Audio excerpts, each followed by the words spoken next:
Bonjour, aujourd'hui je vais vous parler de PNL et d'un livre de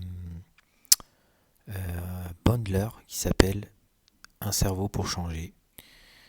Euh, donc c'est un livre qui parle de essentiellement le changement de ressenti, c'est-à-dire lorsque on n'est pas bien dans une situation et qu'on sent qu'on n'est pas bien, qu'on a un certain malaise. euh, il existe un moyen, par exemple, la dissociation, c'est-à-dire qu'on se voit comme une caméra sur la scène au moment T, ce qui nous permet, la visualisation de nous permet de prendre du recul et de nous couper de nos sentiments, entre guillemets, pour passer un cap, quitte à se réassocier après, se réassocier à quelque chose qui nous coupe pas de nos ressources. Donc ça, c'est le principe de la dissociation. Alors, des personnes vont trouver ça anormal, mais c'est un moyen justement de se dépasser, de ne pas rester bloqué par nos émotions, puisque finalement nos émotions, lorsqu'elles ne sont pas agréables, même si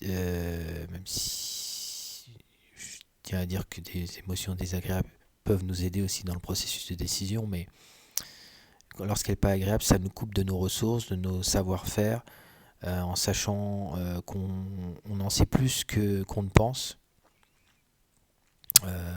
Donc, c'est un moyen, donc la dissociation par exemple, lorsqu'on est timide ou lorsqu'une situation nous gêne, va nous donner, entre guillemets, ça va nous éviter de tomber dans l'écueil du malaise qui va nous couper de nos ressources. Donc le but c'est d'accéder à nos ressources. Euh, alors de quoi est traité, de quoi traite ce livre? Il traite de pas mal de sujets. Donc, alors déjà, il émet l'idée que le cerveau est quelque chose qui fonctionne seul. C'est-à-dire que si on lui donne pas une direction, il va en faire qu'à sa tête. Donc il faut donner une direction, sinon on prend des chemins qui sont pas toujours voulus et qui sont toujours pas conscients, pas toujours euh, en, en adéquation avec ce que l'on veut. Donc ça suppose connaître son fonctionnement et savoir comment l'utiliser au mieux. Euh, Deuxième sujet, il parle notamment que je me souvienne de ce livre, il parle du point de vue, et justement ce que j'ai abordé juste avant, c'est-à-dire la dissociation permet de voir la réalité d'un autre œil et donner une signification différente en termes de ressenti et en termes d'idées, de vision. Donc là, vous avez plusieurs, plusieurs moyens qui sont la dissociation, le fait ce que je disais avant, de, de se voir en train d'eux, et l'association, c'est d'être acteur, c'est-à-dire de voir par ses propres yeux.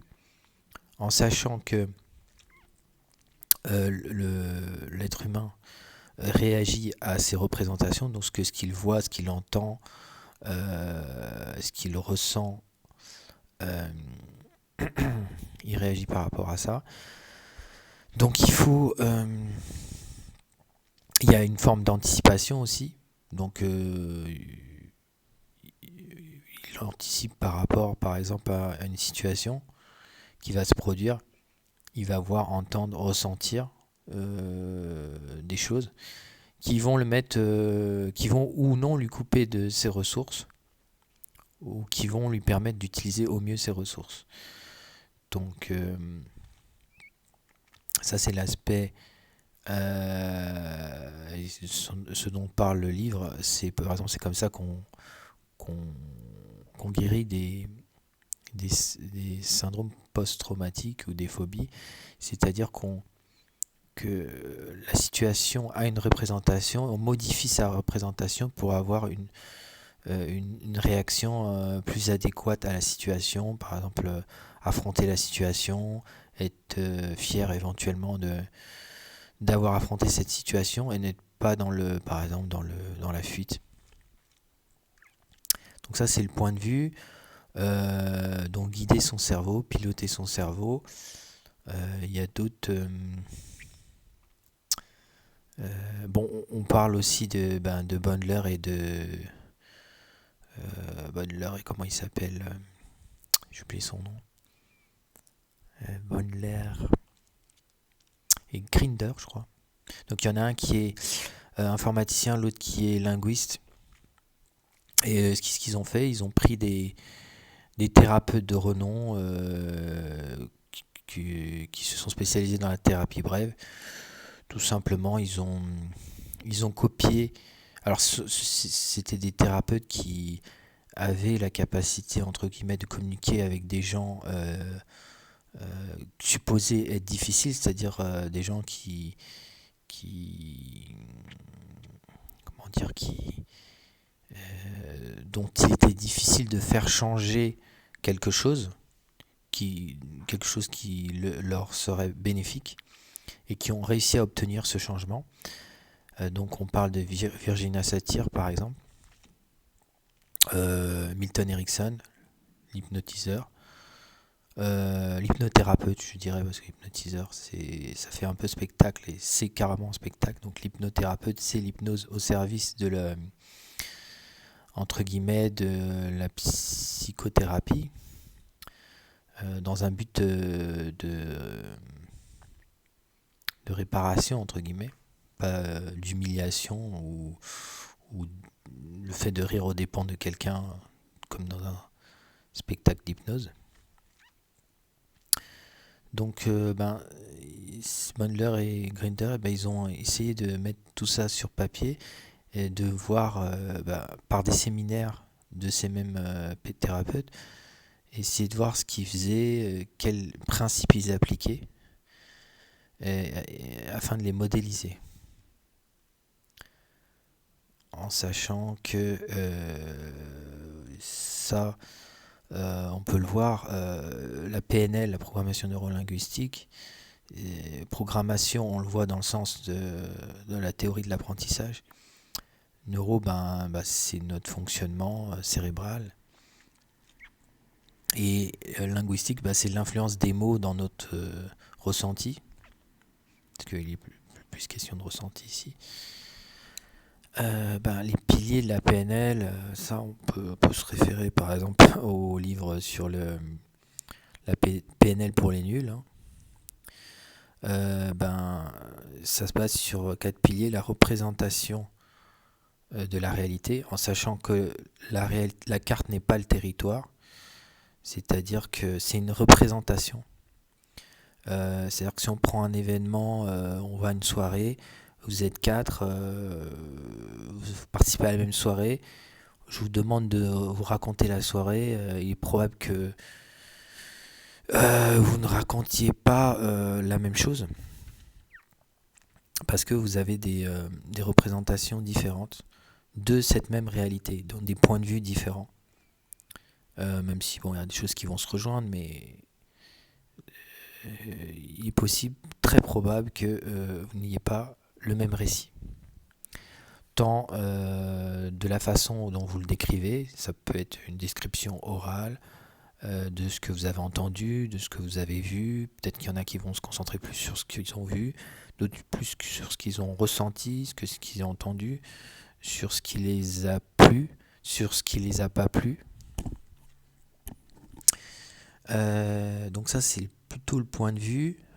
Donc on a vu piloter son cerveau, le point de vue,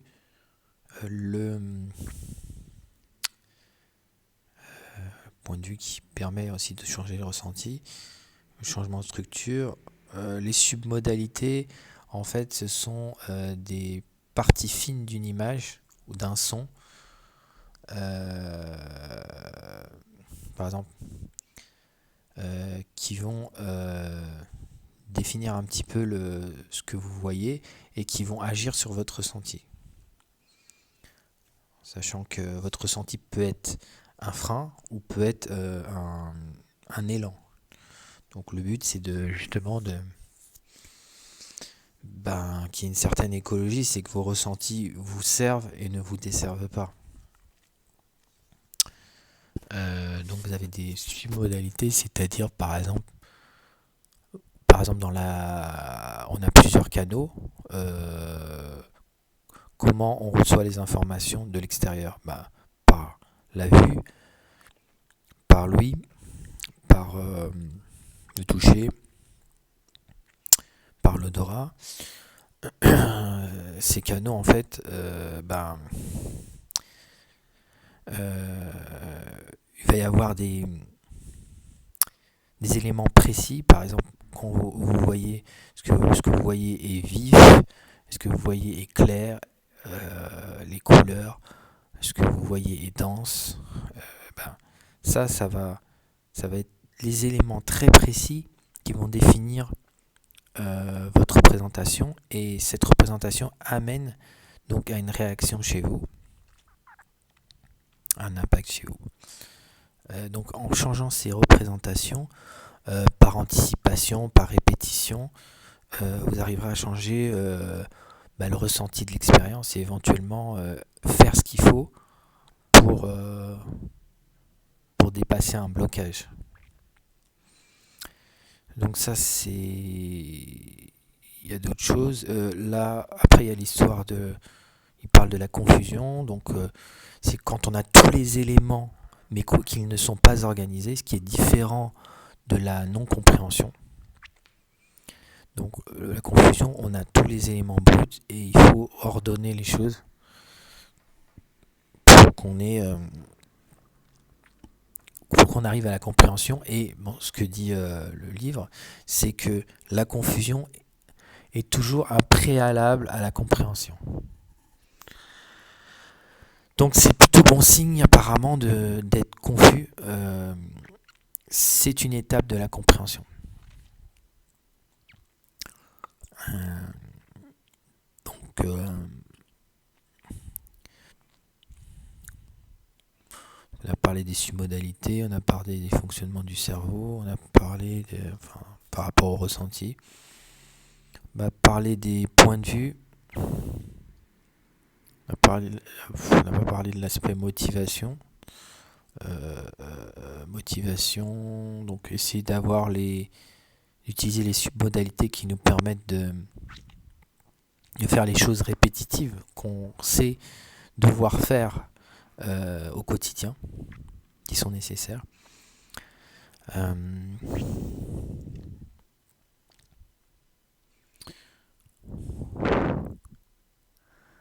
Et donc là, j'ai pas d'autres sujets. Donc c'est quelque chose qu'on peut utiliser dans notre vie personnelle, dans le travail, dans nos relations, dans notre vie personnelle, dans les relations au travail. Et que ce que disait l'auteur, c'est qu'il n'y a rien de mal à vouloir s'améliorer et que c'est pas quelque chose de artificiel ou de l'ordre du contrôle des autres ou de soi, puisque donc ça doit se faire de façon intègre, et le but c'est dans une relation donnant-donnant.